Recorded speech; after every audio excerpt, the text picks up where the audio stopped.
Auteur de débuts réussis dans la cage du PFL, Cédric Doumbé ne sait toujours pas de quoi son avenir y sera fait. En attendant, il vient de faire le buzz auprès des internautes américains, qui ont ouvertement fait part de leur colère à son sujet.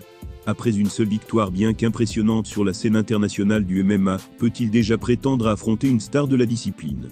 La question se pose vis-à-vis de Cédric Doumbé, qui espère bien grimper rapidement les échelons au PFL.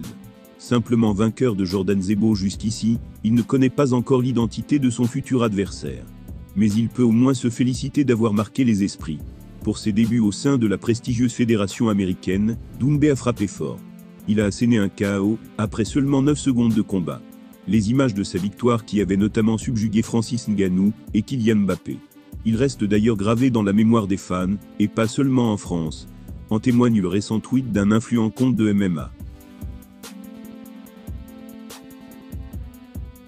Voilà ce qui a été posté. Je n'aurais jamais pensé qu'une séquence non UFC serait mon moment favori de 2023, mais nous y voilà. Malgré les nombreux événements et highlights de marque offerts par l'UFC sur les derniers mois, aucun n'a semble-t-il laissé un souvenir aussi indélébile que celui signé par Doomsed. C'est tout du moins le cas pour cet internaute, suivi par plus de 80 000 personnes sur la plateforme. Une partie d'entre elles ont d'ailleurs partagé cet avis, et regrettent que le combattant français n'ait pas été recruté par Dana White. Voilà leur réaction. L'un des plus gros ratés de l'UFC. Le gars serait beaucoup plus célèbre que Paddy à l'heure actuelle.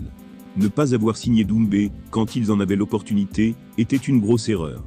Démarché par l'UFC avant de rejoindre le PFL, Cédric Doumbé n'a pas été convaincu par la maigre offre financière proposée par Dana White et ses adjoints. Un scénario qui laisse visiblement encore amer bon nombre de fans américains de nos jours.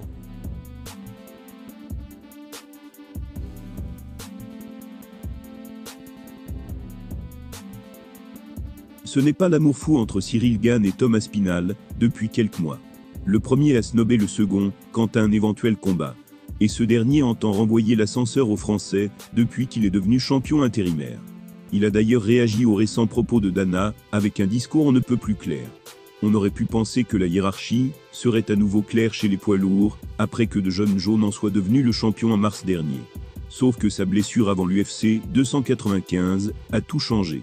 Son combat de légende contre Stipe Miocic a été reporté, tandis que Tom Aspinall a récupéré la ceinture intérimaire.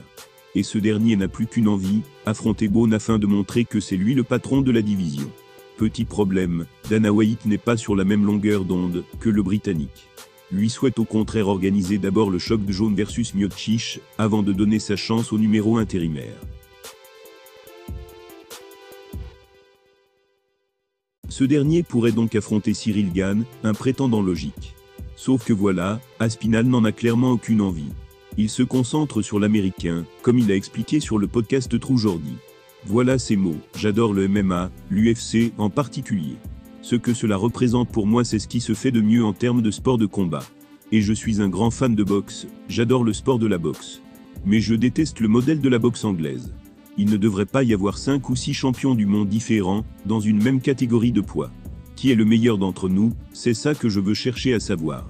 Il y a actuellement 2 champions, dans la division poids lourd de l'UFC, ce n'est pas vrai.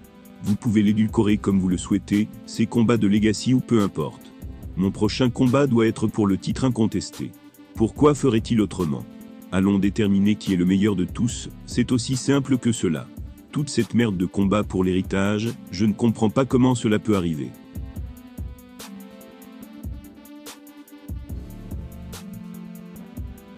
Ouais, laissez-les se battre pour leur héritage, mais pourquoi pour le titre incontesté?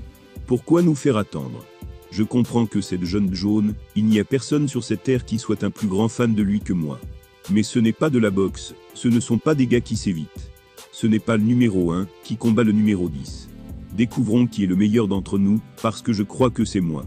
Il y a encore quelques mois, c'était Gane qui refusait de penser à quelqu'un d'autre que Johnny, pour son prochain combat. Aspinall n'avait pas apprécié ça, et il rend donc la monnaie de sa pièce à bon gamin. Il lui réserve le même traitement. Reste à savoir qui affrontera le Français dans les mois à venir. En effet, Gelton Almeida devrait bientôt affronter Curtis Blade, alors qu'il était pressenti pour être opposé au tricolore. Maintenant qu'il est champion intérimaire des poids lourds, Tom Aspinall ne pense plus qu'à une chose. Affronter John Jones et déterminer qui est le véritable meilleur combattant poids lourd de l'UFC.